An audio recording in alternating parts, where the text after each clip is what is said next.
I wish I could say something that was classy and inspirational, but that just wouldn't be our style. Yeah, I'd like to hear it. SportsTownChicago.com. Lombard, part of the Beyond Air Network and available on the TuneIn app. Hell yeah. Broadcast home for your Windy City Bulls and the Chicago Dogs. We're in a league of our own. Now, here's your SportsTownChicago.com scoreboard update. At 12:30, I'm Jonathan Young with your SportsTownChicago.com update, powered by Illinois Media School. If interested in a career in media, go to BeyondAir.com. Bill Belichick has taken the North Carolina job and will no longer be an NFL coach. It's unknown if he was on the Bears' wish list for interviews, but one thing known is that the group thought that the Bears were the most attractive option, but that the team brass was unlikely to consider Belichick, Bears head coach. The Bears head coach. Minneapolis, the Bears traveled to Minneapolis to face the Vikings Monday night at 7 p.m. Catch it on ABC. The Ball Brothers game 2 will be tomorrow as the 10-15 Bulls host the 7-17 Hornets. The brothers haven't faced each other since 2021. Tip-off is at 7 p.m. Tune in at Chicago Sports Net. Garrett Crochet will be changing his socks from the White Sox to the Red Sox as the Red Sox trade for the 25-year-old lefty starter. The Cubs receive catcher Kyle Teal, outfielder Brandon Montgomery, infielder Chase Meriden, and right-hander Wilchelm Gonzalez, all of whom are highly regarded, sources tell ESPN. The Reds are showing interest in acquiring 27-year-old Luis Roberts from the Sox. The Blackhawks try to make it 2 in a row tonight as they face the Islanders in a non-conference matchup at 6:30 on ESPN. This has been your SportsTownChicago.com update, brought to you by Illinois Media School. If interested in a career in media, go to BeyondAir.com. You can put it on the board. Yes. Yes. Now live.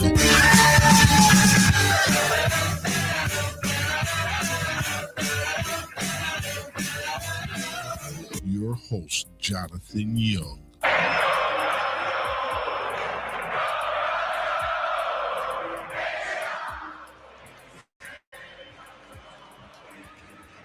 Windy City Sports Nation. Dragons. Somebody grab Dragons. Do you know who this kid is? He's from Chicago. He has a 40-inch vertical. And you are, where's my poster machine? This is what I need my poster machine. Where's it at? Oh, my goodness. Are you ready to dominate? He's hurdle Sauerbrunn, 20, 10, 5, touchdown! 75-yard punt return. Devin Hester, you are ridiculous. Zealous off the inbound. His stroke is starting to look better and better every game. Here's Levine, Johnson on Higgs, splitting the defense. The kick out for Zealous, another 3. Give me the hot sauce. Little Uzi Vert. Matas Buzelis on the drive with the floater. Rebound for Tucker. He's looking ahead to Buzelis on the edge. Get out the way. Get out the way. How about an 8-point, 2 3-pointer, and a dunk in the first quarter for Matas Buzelis? They're starting to play. This is very similar. Here is Ball. Leaves for Buzelis. Fakes the pass. Fires a 3. Bang, bang, bang. 3 threes for Matas Buzelis. Who's ball the screen. Vucevic to Buzelis. That's good team basketball right there. Welcome in. Thank you for joining Jonathan Young here on Windy City Sports Nation. I'd like to give credit for that last clip to Chicago Bulls on YouTube. That was Mr. Matas Buzelis after a career night. He's been showing a lot of promise, but we're gonna definitely be having some Bulls talk. We're gonna talk about some MLB because free agency. There's a lot of big things going on there, and also the Bulls or the Bears. The Bears are a big talking point this week, so we'll be discussing them as well. But on the show today, I wanna definitely get a question out for everyone on the Bulls as Mateus Buzelis continues to grow.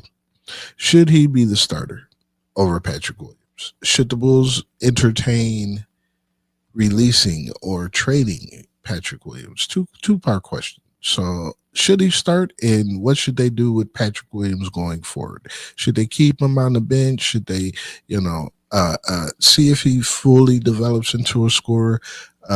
Reach out to me, JJ Young, Windy City Sports Nation, at gmail.com. Let me know what you guys think. Me personally, I think they should start Buzelis and at least just have Pat come off the bench. Pat does not do well with dominant other players on the court with him. So the more second unit players that are with him, I feel like he'll feel like he'll step on less toes. So if he's out there with a whole bunch of starters, he's not going to be aggressive at all. But if he's out there with the bench, maybe he will be. So maybe that's a good way to get some quick starts off for the Bulls, is to have Buzelis start over Patrick Williams. I would definitely start him. All right. But the Bulls faced Brooklyn, and they won 128-102. Vucevic had 21 points, 10 rebounds. Zach LaVine had 18 points and 4 rebounds. Josh Giddey had 20 points, 13 rebounds, 11 dimes. That's pretty good. That's pretty good. But he did have 5 turnovers, and that's that's not good. Anytime the Bulls have been in a losing situation, it's been pretty much because of their inability to control the ball. You have to take care of the ball. You have to control the ball. And in this one, they did win. They did get the W, but those 5 turnovers has to come down to 2 or 3. Ayo Dosunmu had 16 points, 6 times, and Matez Buzelis, 20 points, 5 rebounds, and 2 blocks. I can't even remember the last time Patrick Williams had 20 points. And it's just a matter of being aggressive. And Buzelis is already showing that. He's showing that he's not afraid to shoot. He doesn't care who's on the court with him. He doesn't care. But 20 points, 5 rebounds, 2 blocks. Not bad. Not bad, Rook. All righty. And then they played the Spurs, and they lost. Oh, no, I'm sorry. They won back-to-back, 134-124. Now, Wemby did not play that game. And Vooch feast. He ate the whole game. 39 points, only 8 rebounds, but he had 5 dimes as well. So Vucevic pretty much had 50. He had 50 of the 140 because he had the 5 dimes. But could have been more. Could have been some threes in there too. But he accounted for at least 50 of the Bulls' points. That's crazy. That's over a third of their points. So good game from Vooch versus the Spurs, and then the Bulls faced the Pacers where they lost. And I really felt like they should have won this game. They were in this game until the end. And Tyrese Halliburton, who has been shooting and not scoring well at all this year, at the top of the key, pulled up for a 3 and hit it right in somebody's eye. I can't remember. I think it was Ayo. Could have been Kobe. But hit it right in that guard's eye. And when he shot it, I was like, oh, he going to miss that. Then it went through. And I was like, man, like, he ain't been doing nothing all year. How he going to start doing something now? But that was a big 3 for them in Indiana, and they won that game. So in that game, Kobe White led team with 19 points, and he had 9 dimes. LaVine had 32 points and 3 rebounds.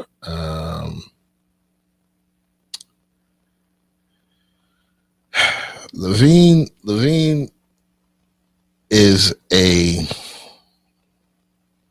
interesting player because in some of these games, his rebounds, he had a game where he played 28 minutes and had no rebounds. 0 rebounds. 0. In in basketball, it's just effort to get rebounds. The same game, Ayo Dosunmu had 5. So you can't tell me that Ayo Dosunmu, who's just using effort to get the rebound, can't get a rebound or can get 5, but you can't even get 1. It's a lack of effort from Zach LaVine, which is why teams are hesitant to trade for him, because you're just getting points. There's no effort, no rebounds, no assists, no look to get anyone else a shot or make them better. It's just his ability to score. That's it. And that's why it's so hard to move him. But 0 rebounds. He had a 0 rebound night. 0. But he had 32 points, and he had back-to-back 32 points as he scored 30 points versus the Pacers with 32, and then they faced the 76ers, and he had 30 points, and they lost that one too. So the games where Mr. Zach LaVine was not scoring 30 points, the Bulls won. But back-to-back, he scores 30, and the Bulls lose. Against the Spurs, Vooch scored 39. He didn't score 30. He scored 39, and the Bulls whooped on the Spurs 139 to 124. So how is it he can score 39 and the Bulls be successful, but Zach LaVine scores 30 in back-to-back games and they lose? How is that? Well, it's because Vooch, when he put up his 40, he still grabbed 8 rebounds and had 5 dimes. So even though he was scoring, he was still doing other things. Giddey the night before, he had 20 points. So he didn't have 30, but he had 20 points, but he had 13 boards and 11 dimes. 13 boards and 11 dimes. Ayo Dosunmu, in the same game as Vooch had his 39, he had a triple-double himself, 27, 10, and 11. I can't even remember the last time Zach LaVine had 20, 5, and 5, let alone a triple-double. Zach LaVine can easily average 8 rebounds, 7, 8 rebounds. Easily. But he won't, because he doesn't have that effort. He doesn't have that desire to get the rebound. Dennis Rodman was not the fastest, the strongest. He couldn't jump the highest, but he had a desire to get the rebound. That's all it is. It's desire and effort. So, it's been a good week and a bad week for the Bulls as they went 2-2. So, it was good to see Vooch do like he did. It was good to see Ayo get that triple-double, Giddey get that triple-double, Buzelis hit 20. In that game where he hit 20, he had caught a three-pointer at the line and acted like he was going to dish it off, and then pulled up from the left side of the court. And, I mean, it was all net. And just watching that play alone, I thought Patrick Williams would have passed that ball. He wouldn't have faked it. He wouldn't have faked passed. Patrick Williams would have legitimately passed that 3. And that, to me, is the difference between Patrick Williams and Mateus Buzelis. The lottery pick is it could be ours.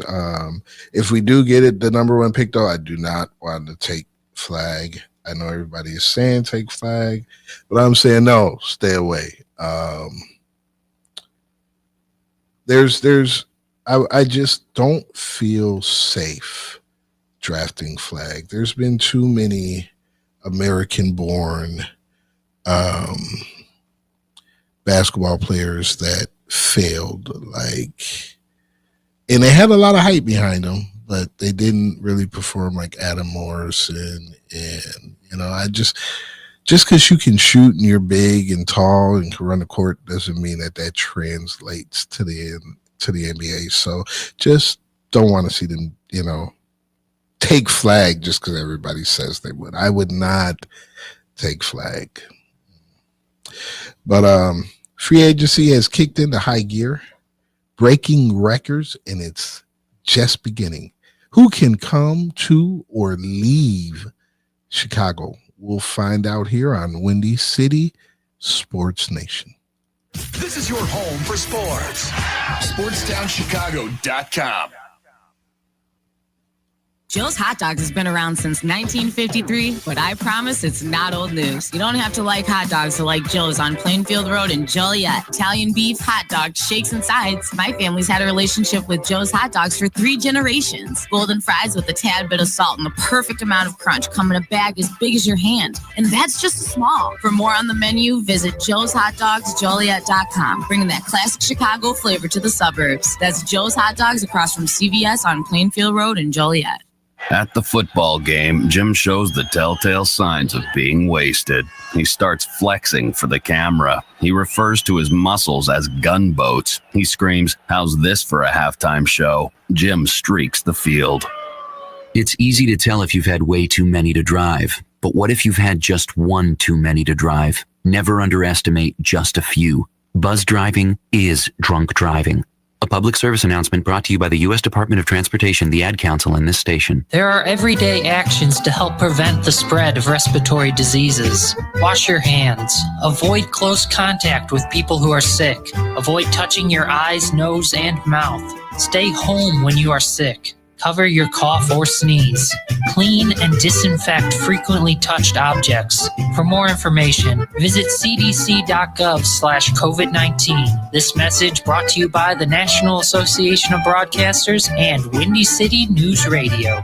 The Illinois Center for Broadcasting is now the Illinois Media School. We've been an institution in the Chicagoland area now for 30 years. Because the broadcasting world is always changing, so are we. Not only are we teaching radio and television production, but now you can learn all aspects of the media industry, like web design. You can even specialize in TV or film, sports broadcasting, and even sales. No matter where you are in the Chicagoland area, we have a campus near you. The Illinois Media School. Be on TV, be on radio, beonair.com. Maybe that was money. Tell me that wasn't money. Yo, check us out. We are the go-to guys. I'm your boy Space. I'm your boy MC. Check us out every Thursday from 4 to 5 p.m. We spitting all facts, all sports, all day. Yes, sir. Who else you going to go to in the clutch? Lillard, long-range three, and it's good! Keeping you up to date with all the latest sports news. We are the go-to guys. Where else you going to get all your sports news from? SportsTownChicago.com. St. Patrick's Day, the only day of the year that it's okay to not boo the Boston Celtics. I will show you mercy. SportsTownChicago.com. The Soto sweepstakes has come to an end. Juan Soto is moving to Queens after agreeing to a 15-year, $765 million deal with, Stephen A., the Mets, which is the largest contract in all professional sports. At the end, it came down to the 2 New York teams, with the Yankees falling short of the Mets bid by only $5 million. Despite losing out, Yankees GM Brian Cashman insisted the team had no regrets. Okay. All righty, everyone. That's right. So the free agency has already started in baseball, but it doesn't really kick up until the winter meetings where teams get to, get in a big room and all talk with their general managers and things like that. So it's more of when you have a fantasy draft and you have a draft party, that's what it's kind of like.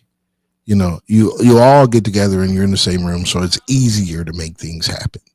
So that's what the winter meetings are. And Mr. Juan Soto is the first big free agent to sign. He signed 15 years for $765 million.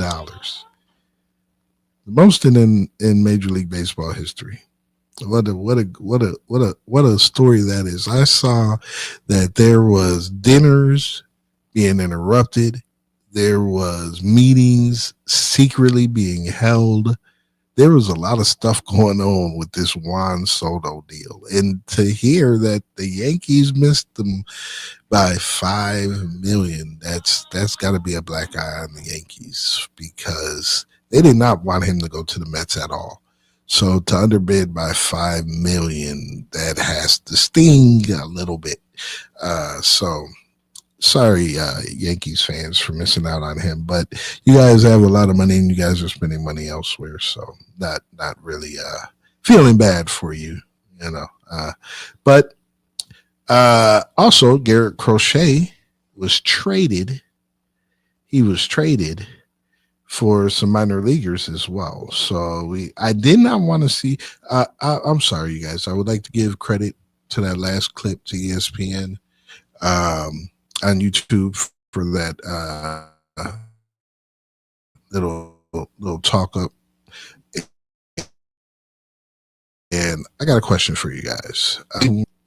Are the Cubs to be buyers or sellers here? Me personally, reach out to me at JJ Young, WindyCitySportsNation at gmail.com. Let me know if you guys wanted the Cubs to be buyers or sellers. I don't think they're in a rebuild. So I did not want to see them sell any of their major league pieces. I do think Cody Bellinger will be gone. And I do think they need to sign a big name bet, a bet that will instill fear. And there's still a few of them out there. Alex Bregman's still out there. You know, he is a third baseman. He had a 260 average last year, 79 runs, 26 home runs, 75 RBIs. That's a nice little piece that I would like to see come. Plus, there's Pete Alonso. He played first as well. You can get him to replace Cody Bellinger. He batted 240, which isn't good. Bregman's 260 was better, but he had 91 runs and 34 home runs. 34 home runs. So he definitely has Bregman beat on the power. And speaking for the Cubs, I would like to see them just get that bat that instills fear. And I do think Pete Alonso could be that guy. Haseem Kim, who has a 233 average, 60 runs, 11 home runs, 47 RBIs, but he has 24 steals. That'd be a nice little piece to add as well. He is very good at defense, and he has some speed on the base paths with 22 steals. I just want to see the Cubs. I just want to see them improve their roster talent-wise. And they can. They can. They have a good team, but they can still you can still add to your team and make it better. Doesn't have to be the splashiest move, but I mean, Dansby Swanson, him getting hurt all the time and missing games and stuff. They should. Nico Horner, groin injury, had surgery. How healthy is he going to be for them? So adding depth, adding and improving would be the way I would want to go with the Sox. They have some pieces. They have some pieces. Shada Manga, great pitcher. Assad, another good pitcher. Their pitching staff is good. Justin Steele, James Talon. Not so much worried about their pitchers. It's their bats that has me worried. It's the Nico Horner. It's the Dansby Swanson. Cody Bellinger, I really don't think he'll resign. Pete Crow Armstrong, is he going to take the next step? Ian Happ, can you rely on him? Seiya Suzuki, what are you going to be like? Like, he's been so erratic and all over the place. So getting consistency from some of these players would really help them and kick them into another gear. But at the same time, an upgrade at some of the positions would really help them even more.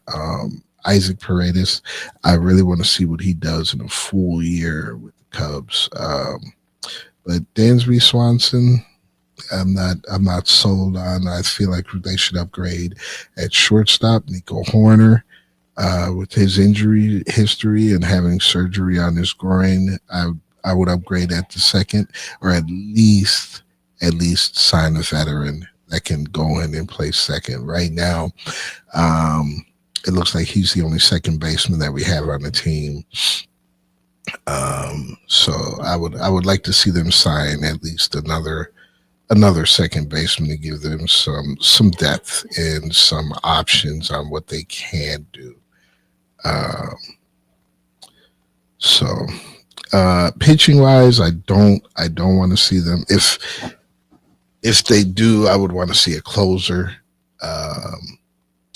They did lose their closer, so I would like to see a new closer. But I mean, you could always have one of your young guys close for you who has potential.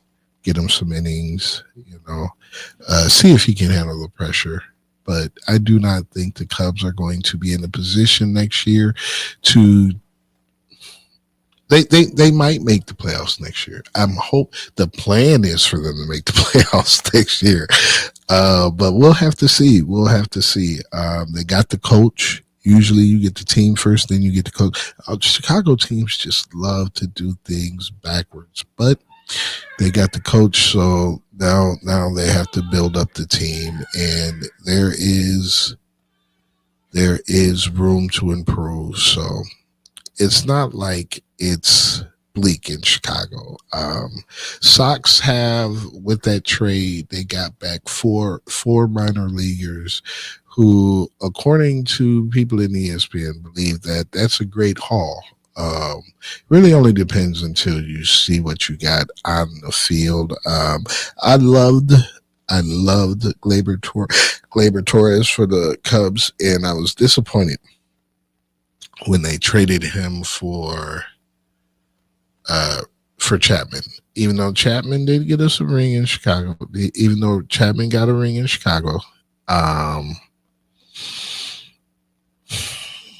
it's like you're trading away the future for now, and that was trading away the future for a year.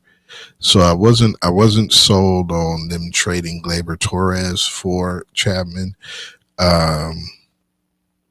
But hopefully it'll be the reverse side this time. Hopefully the Sox got back to Gleyber Torres and we gave away the Rex Chapman.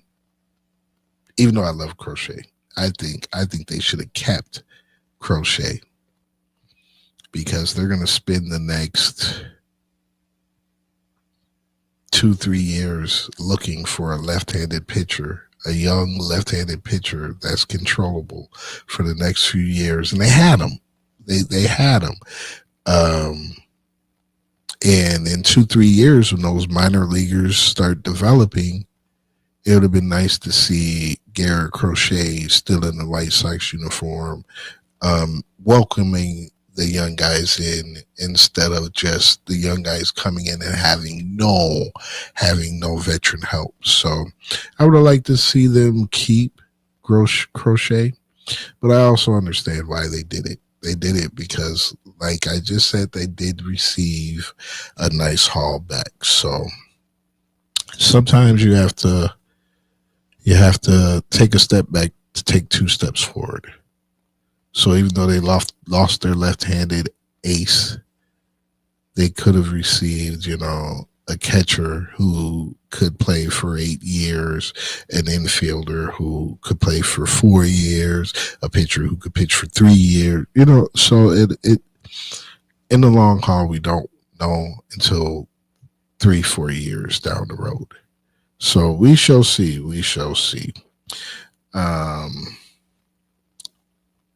After being blown out early, even the Bears are looking for answers to a fast start.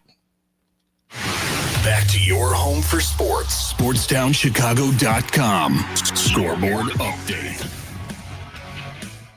This at 1 o'clock. I'm Jonathan Young with your SportsTownChicago.com update.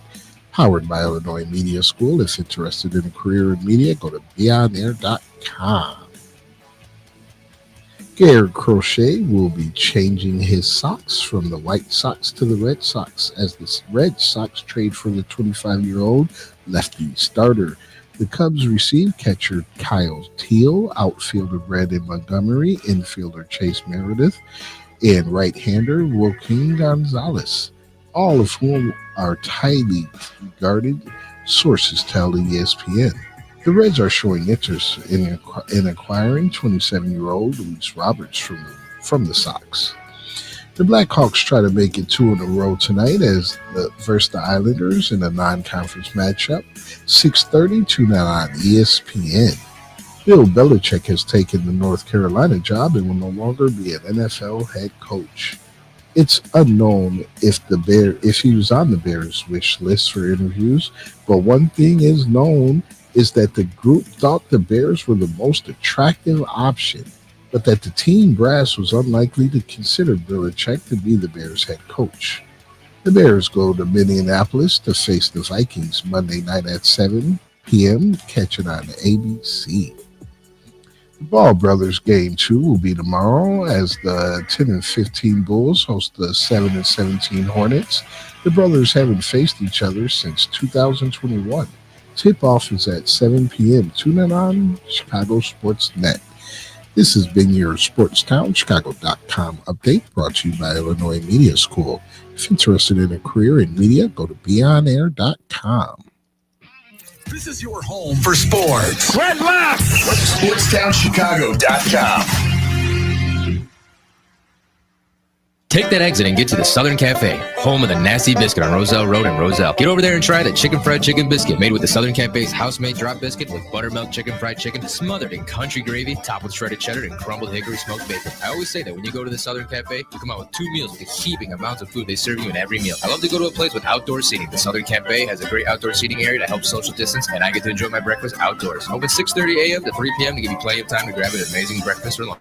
Now get your butt over to the Southern Cafe on Roselle Road. Hello? It's speed walking day. Dorothy?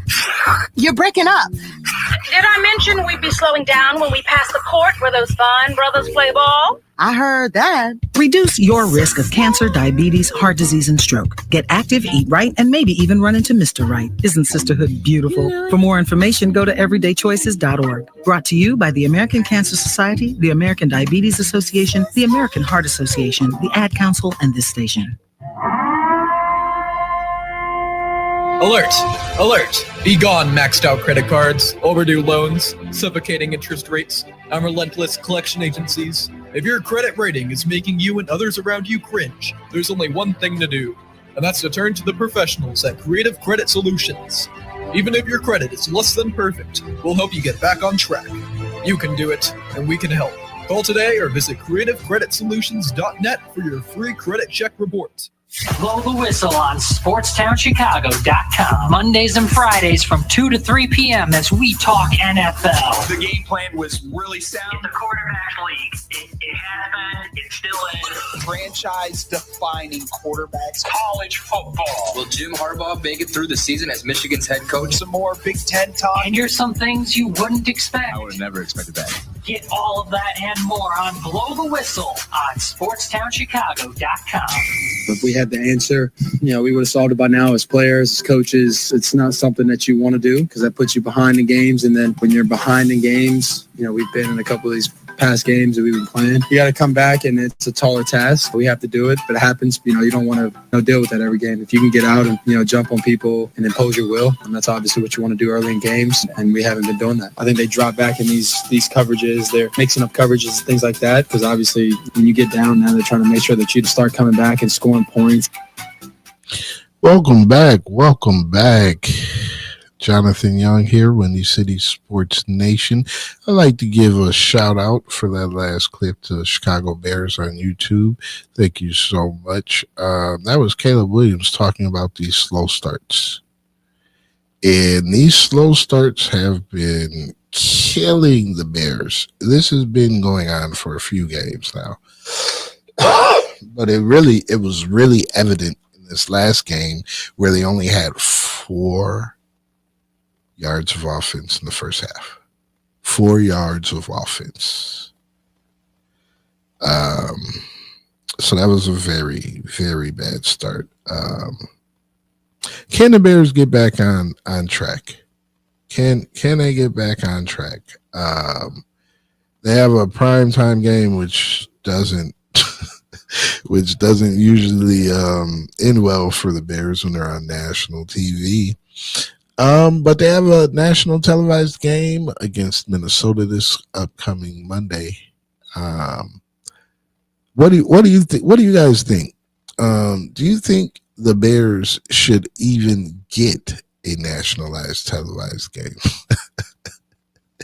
With how bad they've been doing, the effort just isn't there, and it's a disgrace. It does the city of Chicago. It makes them look bad. So right now, no, I don't want to see them Monday night. No, I wish they could have switched that game out and gave us a different game for Monday night, because that is not an appealing game, in my opinion. The Bears just have too many holes and can be so much better than what they are, and they will be. They'll get there. They'll get there, but right now, this year, no, I don't. No, I don't want to see the Bears on Monday night. But I want to know what's going on with these slow starts. I know that when Shane Waldron was here, he was not giving them 15 scripted, and now they are.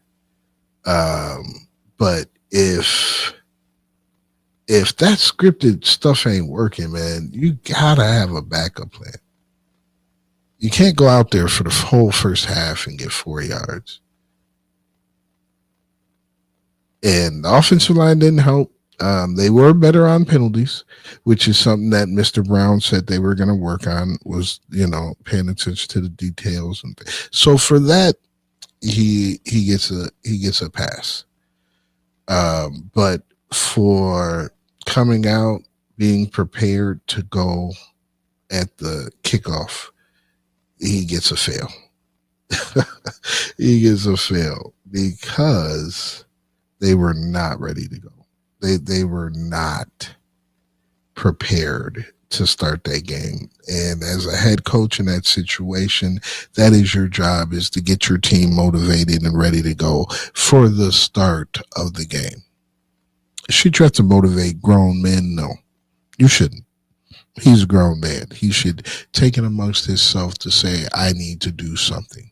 But as the head coach, you are the person in charge. And if they're not doing what you feel they need to do as the head coach, that's when you step in. So, because ultimately it's on him. Ultimately, it's on the head coach. If they succeed or fail, it's going to be on him. So if he sees these people are not ready to go first quarter, sit him on the bench. Don't even let him go out there. Don't even let him go out there. Dropping passes and stuff like it was a very sloppy first half. A lot of mistakes. And it wasn't just the offense, man. The defense was getting killed too. So it's not like we could just say, oh, it's the offense's fault. Was the offense where they needed to be? No, they were not. And nobody is debating that. But the defense has not been where the defense needs to be either. And when you have both of those things, adding up, it leads to a bad game, which is why I don't want to see them on Monday night, because right now it could be it could be a bad game. Brisker being out really hurts them against the run, and San Fran in that game, they were able to run the ball. Guerrero, 15 carries for 78 yards with 2 touchdowns, whereas DeAndre Swift had 14 carries for 38 yards. 38 yards. And if you don't have a running game, you're not going to have a passing game, especially with a rookie quarterback. So we need DeAndre Swift to step up his game so that he can help Caleb Williams. But you can't help him if you run the ball on 1st and 2nd and you get 4 yards, and now it's 3rd and 6, you got to pass it, and you're getting pressure right away, or people are dropping the pass, or, it's like it's difficult to get into a rhythm. And with a little bit more consistency running the ball, but they don't have the offensive line to run the ball consistently. So it just goes back to that, the offensive line. So it's not just being able to block; it's being able to run. It's the whole team was just a big letdown. And it's funny because listening to Brown on his interview after the game, he was speaking and he gave his first shout out was to the special teams and to the punter, and how good of a punter he was that game. So that just goes to tell you how bad the offense and defense really did. Neither one of them. The defense for giving up almost 40 points. In the offense for only getting 13 points. And those 13 points were second half touchdowns. They did absolutely nothing the whole first quarter, the whole first half. Nothing. 4 yards. 4 yards. They did come out in the third, and they had right after the third started, and this is why I asked about the 15 scripted plays, is because right after the third was one of their best drives. Right after halftime, they went right down the field and scored. So if that's the case, if you're planning that well, how come you can't script 16 plays, 70-yard drive right out of half? So it's there. It is there. They have the pieces.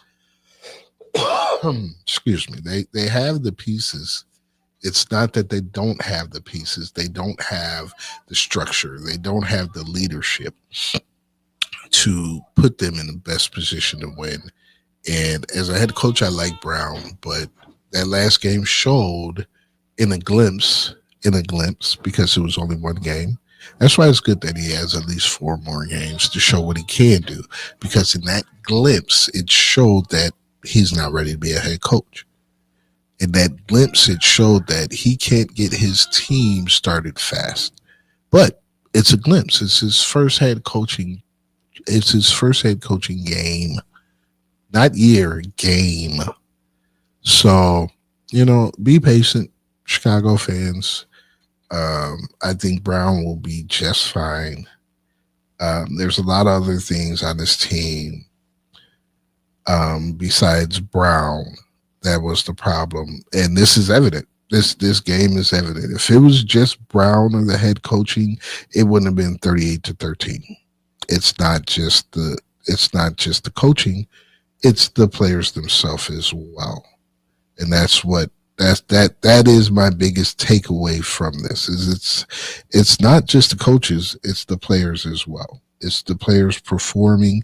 It's the lack of players that we have. It's the players at positions that we have. So it's easy to point the finger and just be like, "Oh, it was Coach Eberflus." Yeah, Eberflus did have a lot to do with it. I'm never going to sit there and be like, "Oh, Coach Eberflus shouldn't have been fired. He shouldn't have came back this year." So I'm not going to say he shouldn't have been fired. He should have been fired. He earned that. But even though he earned that, it wasn't just his fault. And that was evident by this last game.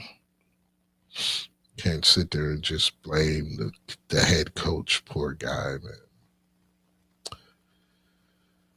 man. Brighter days are ahead for the Bears. Lots of money, franchise quarterback. How much can they spend on their next head coach? Windy City Sports Nation. This is your home for sports. Longtime fans, sports is like life. SportsTownChicago.com. What's up, Chicago? If you're ever, and I mean ever, out looking for good urban food 24/7, come down to White Palace Grill, located 1159 South Canal Street in Chicago. White Palace Grill is open 365 days a year since 1939. I personally love the steak and egg dinner, but whether you like burgers for breakfast, steak for lunch, or French toast for dinner, White Palace is the place for you. The diner is a 24-hour urban oasis. Come now, come later. Hey, come now and later. We never close at White Palace Grill, located 1159 South Canal Street in Chicago. Visit us at whitepalace.com or order with Uber Eats or Grubhub anytime, any day. Daddy, when you look at me, I could see your wheels turning. About what am I going to be when I grow up? A major league first baseman?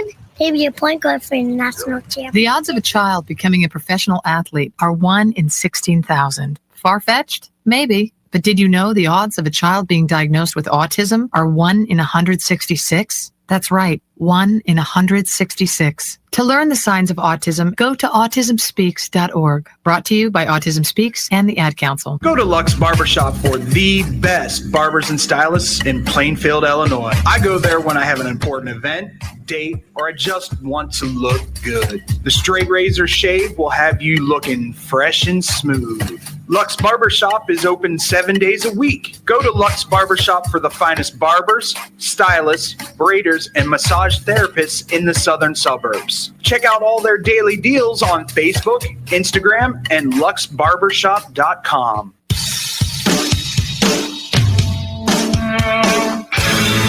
Hi, this is Joe Perry and Steven Tyler of Aerosmith for Red. You know, it's okay to rock and roll and party down. Just don't get in that 2,000-pound bullet when you're done and cocked. And please don't drink and drive. I'm the one that jaded you.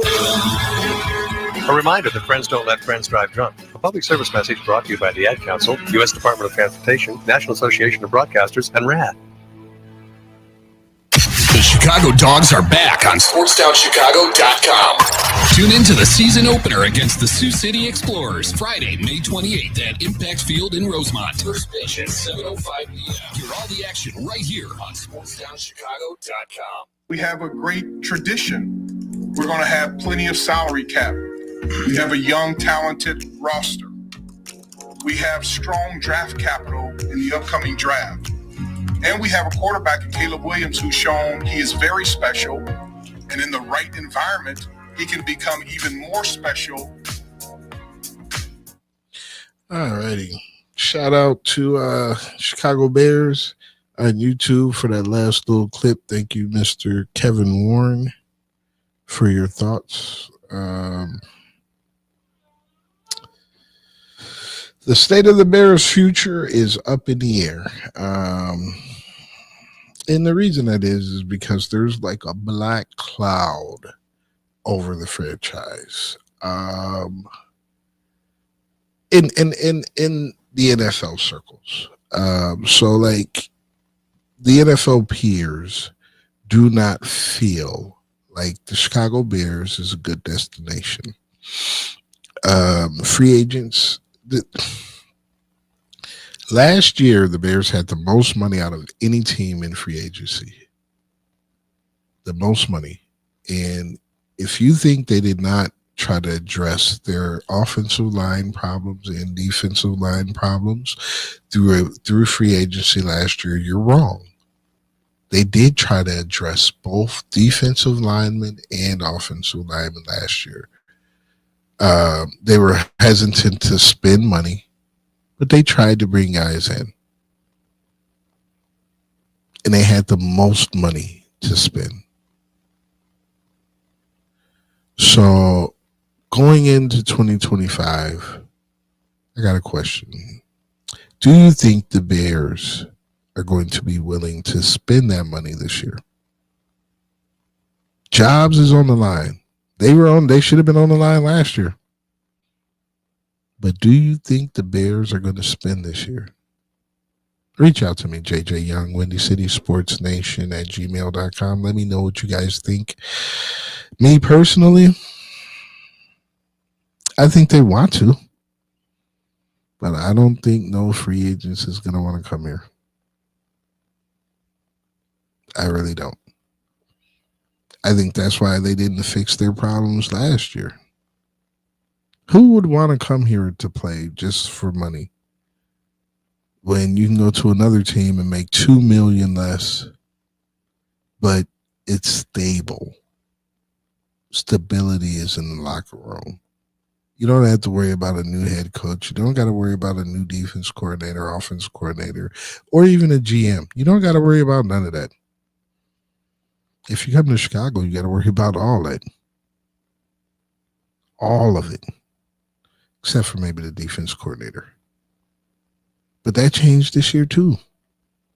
Because it was Flus calling the plays, and now it's Williams. So that even changed too.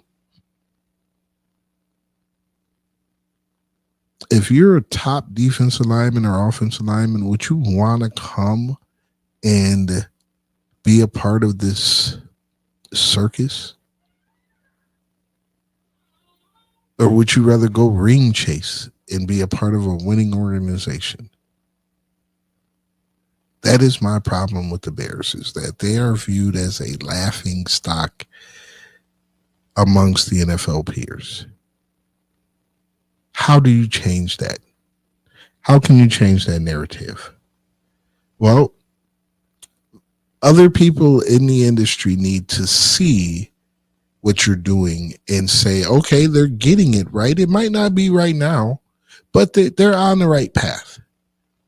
You got to get the quarterback. It looks like Caleb Williams is the right guy. It looks like he can be a franchise quarterback if given the right teachers, if given an offensive line, if in the right situation. So, as an organization, it is up to the Chicago Bears to put him in that situation, to give him all the things he needs to succeed. So, the Bears don't like to spend money on their head coach. But there's articles saying they have the green light to spend as much as they like. Go get, they don't care how much it costs. Get the best head coach. And that's what you need. You need to get a head coach in football. You need to spend money. Don't be trying to be cheap. And that's what the Bears have done. The Bears have been trying to be cheap. You got to spend. You got to spend. What are you saving it for? Like, what are you holding on to the money for? Spend it. Doggone it. So with them having the green light and possibly being able to get a Ben Johnson or a Mike Vrabel, one of the best known candidates out there, that's a good step. That's a good step to changing the narrative of your team. Spending that money for that head coach. Belichick says that his group says that this is the best spot to land. That's another great way to change the narrative, is when you have people in the industry that are respected and their opinion is mattered. Like, their opinions matter. People take their opinions and run with it. When you have a Bill Belichick say, yeah, man, that might be the best spot for anybody to land this year, that helps your team. Now, why? Because now that offensive tackle that was thinking about coming to Chicago versus coming to, say, Kansas City or Buffalo or I would say Detroit, but Detroit's line is so stacked they don't need to invest in it anymore. We'll say Green Bay. To keep him from going one of those competitors that can compete for a ring, he's saying, oh, well, if Belichick says that this might be one of the best places to go, to be a head coach. Maybe they're on the up and up. You know, it looks like they got the quarterback figured out.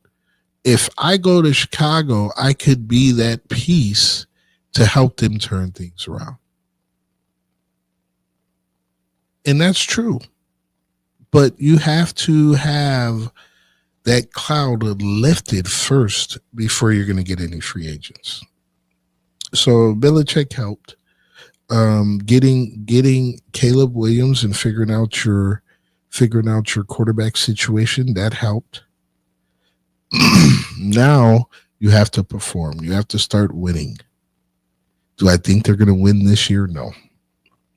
They might win one, maybe 2 games out of the last.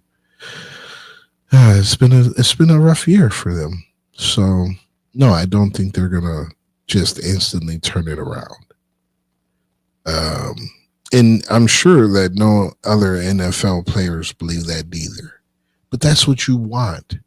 So if you look competitive, if you look like you can compete, maybe you don't win, but you look competitive. That 49ers loss, they did not look competitive at all. At all. The Detroit game they did. But that last game, they did not look competitive at all against the 49ers.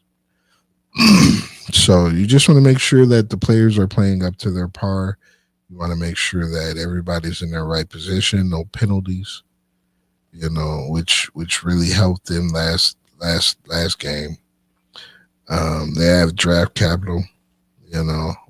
They can draft, need, and not want. You know, you don't want this. You need this. And this year they can do that because this is a great year for defensive linemen and offensive linemen. They are deep in the draft. Deep. So you don't have to you don't have to reach. You can take your needs, and the Bears' needs are offensive line and defensive line.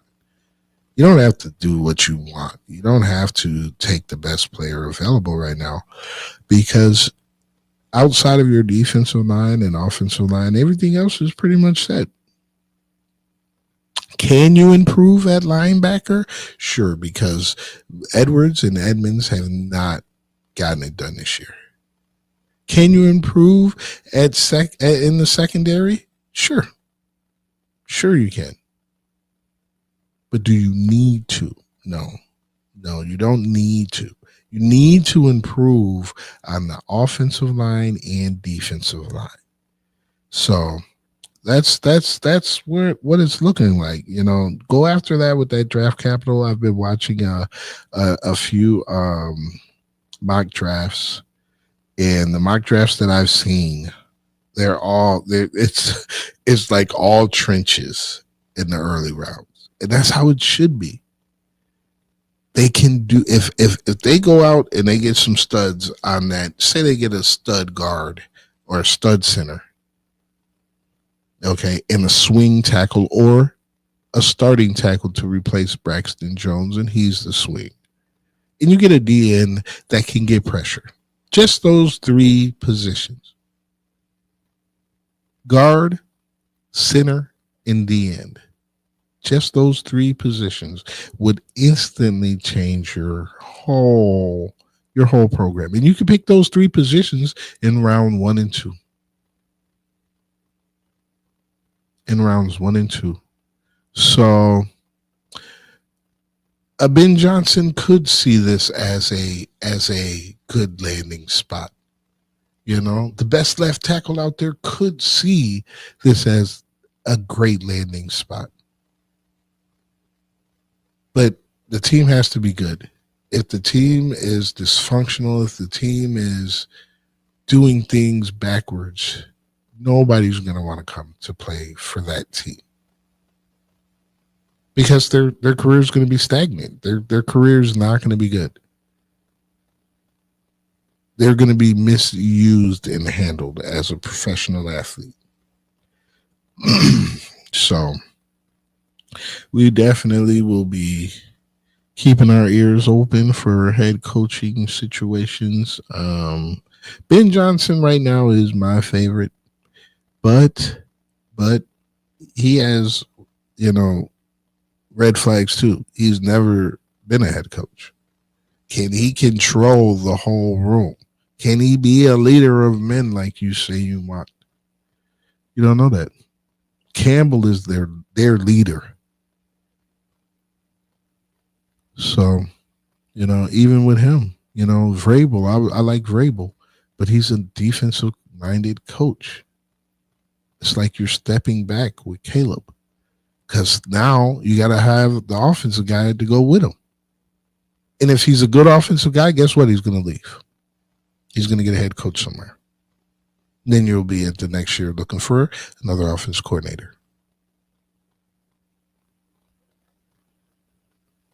So we'll keep our ears to the ground, see what happens. The Bulls finally get back in action. Oh my goodness, man. They've been off for so many days. So next week we will be having another Bulls review. Hopefully they'll win more than 2 games and go 2-2. Hopefully we'll have a winning record. MLB, we will be discussing more MLB. I'm sure the free agency and trades have not stopped. And of course, we will be talking Bears. This is Jonathan Young, Windy City Sports Nation. You guys, thank you so much for coming out. You guys have a great weekend. This is your home for sports. This is the best fans in the world. No better team. SportsTownChicago.com.